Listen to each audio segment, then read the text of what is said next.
probably getting close to where you might be risking life and limb. Yes. So if did you catch yourself? Did you?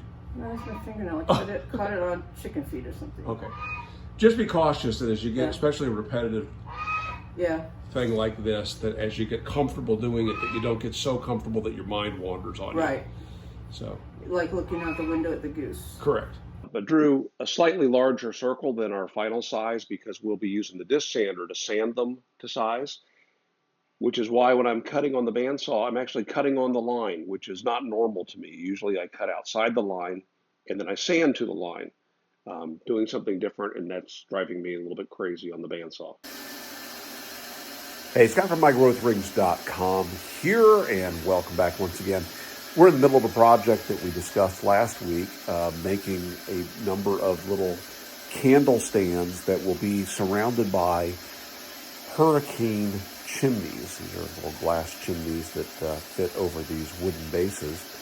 And I'm going to show in real time here the cutting of a circle or two, and then the video will progress. Now, what we had to do was to lay out the pieces, cut them round, and take them to the disc sander to make them perfectly round. Now, there's a number of tips and tricks along the way. I decided just to go ahead and leave most of the video footage here. Much of it has been sped up. So feel free to slide forward if you're looking for some more action. And one of the tips.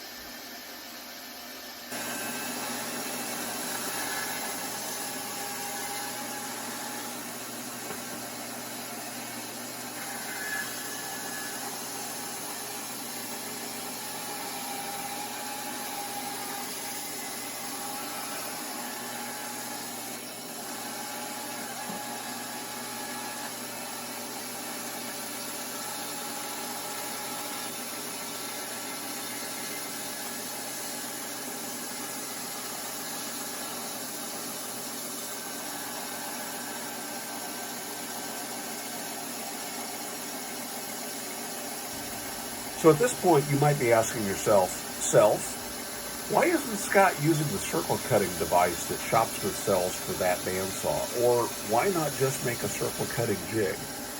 Well, I do use those things, but the answer really is if I have a dozen or so circles to cut, I can cut them and be finished before I can get that jig tuned in.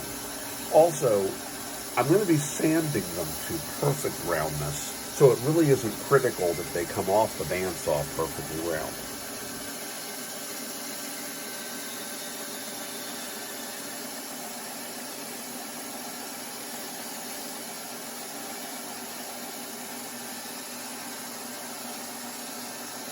I just need the drill. A brad point bit would be great for this. I don't have a brad point here of the proper size, but it's not critical. As long as this bit matches our pivot point on our sanding disc, we're good, which that's a 5mm drill bit. I got a 5mm pin. Now, if it wanders a little bit in the drilling, again, that's all right for me because these are slightly oversized. I have just a piece of melamine clamped to the table and have drilled holes here for our pivot point, which is simply a 5mm dowel in a 5mm hole. And in fact, you can see there's a little bit of play there.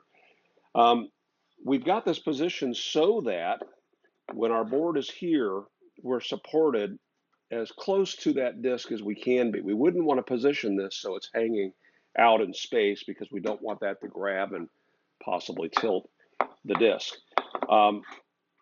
What we did with our sample piece is we sanded it to the size we needed, and then we set the stop on our quill to 0.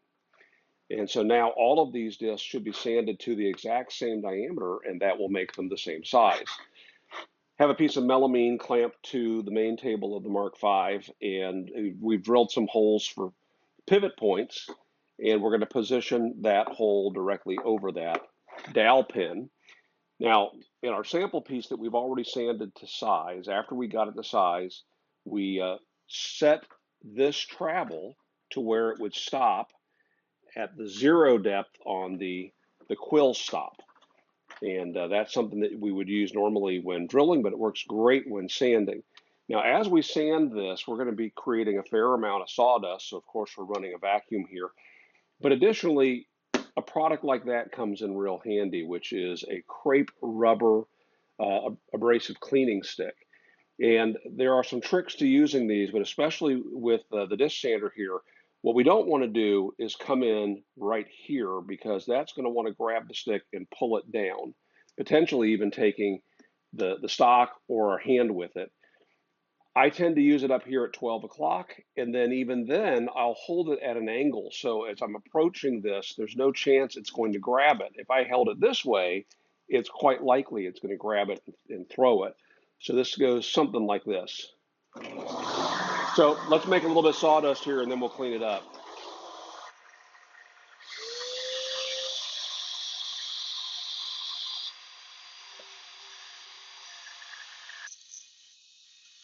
If you have any questions, comments, or cheap shots, be sure to leave those in the comment below, and we'll address those in the midweek follow-up, what I like to call Stumped Q&A.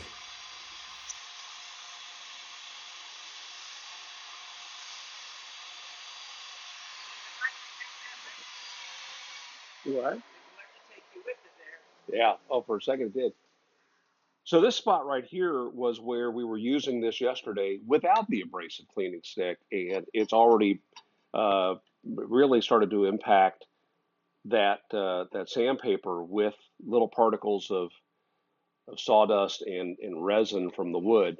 And depending on what you're sanding, this can immediately begin to create friction and smoke. So you really want to keep these discs clean, and then that way you get the longest life out of them.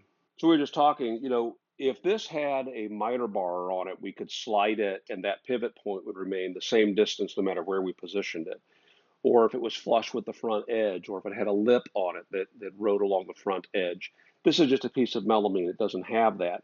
So what we can do is we can take a measurement from the sanding disc to whatever point we're wanting to replicate. And we can come out here, mark it, come over here somewhere, mark it, connect those dots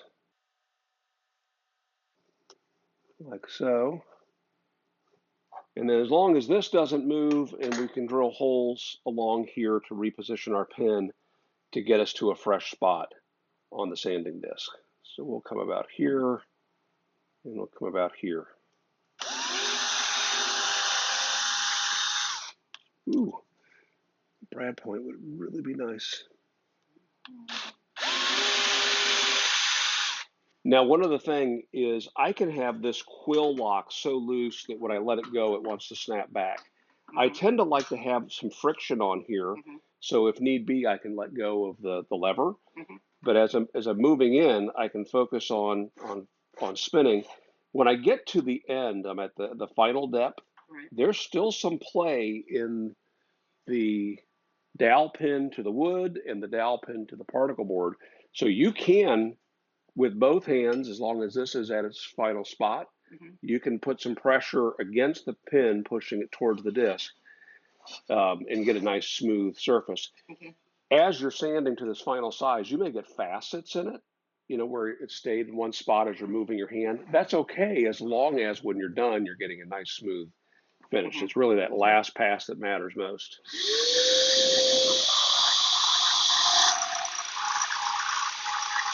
So there we go. Need a little more tension. And then with that, we should be nice and smooth. The problem with any kind of a facet you might get, a little flat spot, is it's going to be amplified when we run our router bit against that. So you really want to take care of that here. Let's compare that to our prototype, make sure we're the same size. And we are. We are the size we want to be. All right, so you continue sanding. I will bandsaw.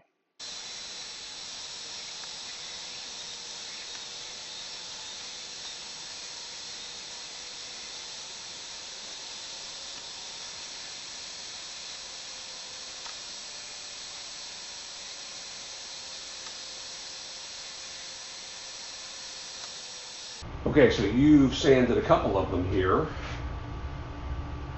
What do you think of that process? It was neat. Turned out perfect. It's a little scary. Like I wanted to throw this thing.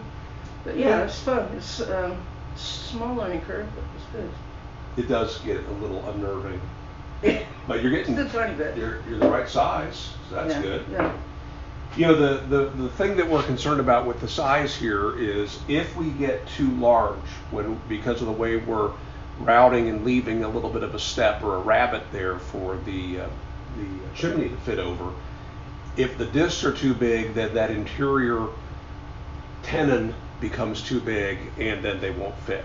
So if anything, we can actually live with these being slightly undersized, which is great because if we're not happy with one of these, if there's a nick, a knot, something like that, we just sand a little more of it off, and then that goes. The tolerances on these glass things are wide because they're handmade.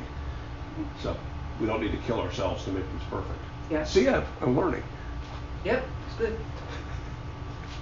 Do some more, sis. Okay. Yeah, well, see, right now where we are here was this one. Okay. Yeah, you can So go. we can go back a whole nother All right, do it. little bit, and then I can still move forward. Do it. Get the most out of our. If I can drill the hole.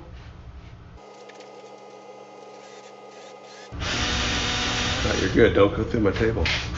See your metal? Yeah, do my Mark V there. Don't think that would be the first time that has ever happened. All right, good. Okay.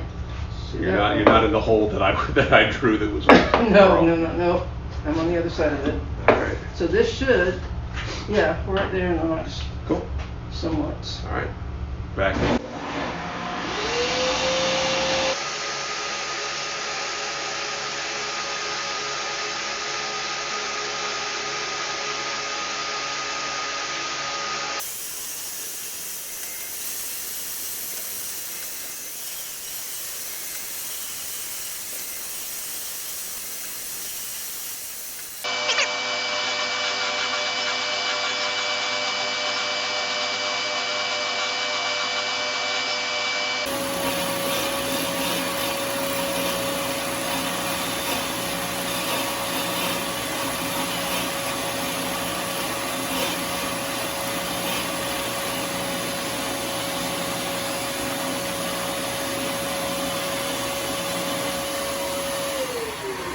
Okay, so you're getting comfortable enough at that Yes. that it's also probably getting close to where you might be risking life and limb. Yes. So if did you catch yourself? Did you?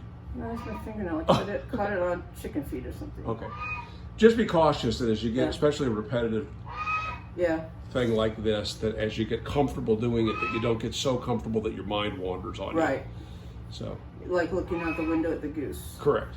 Right. It's looking good.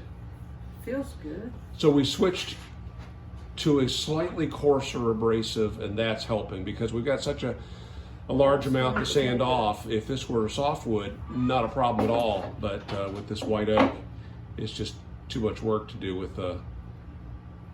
We were running about, I think, 120 before. Now we're running 80.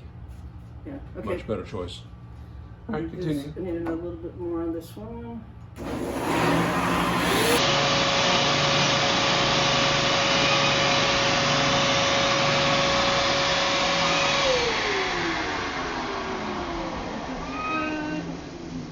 I'm looking at your goose.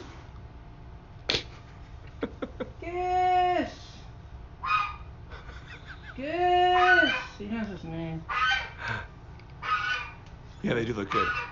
It feels like I feel a little bit right here. Feels what? A little bit bumpy. Ah. I don't know, it could just be my mind. No, it's just you're looking my at neuropathy. and you're looking at the grain change too. Yeah, well that's No, it where feels good. some would happen, right? Yeah, it feels good. Now the question is it the same once we get over here? Because see, it's still a little bit. It's a little bit large. I'm not completely smooth all the way up. Here, you're building They all vary. building the cake of them over here. Yeah, I like the grain. So you could turn that. That'd be beautiful. Yeah.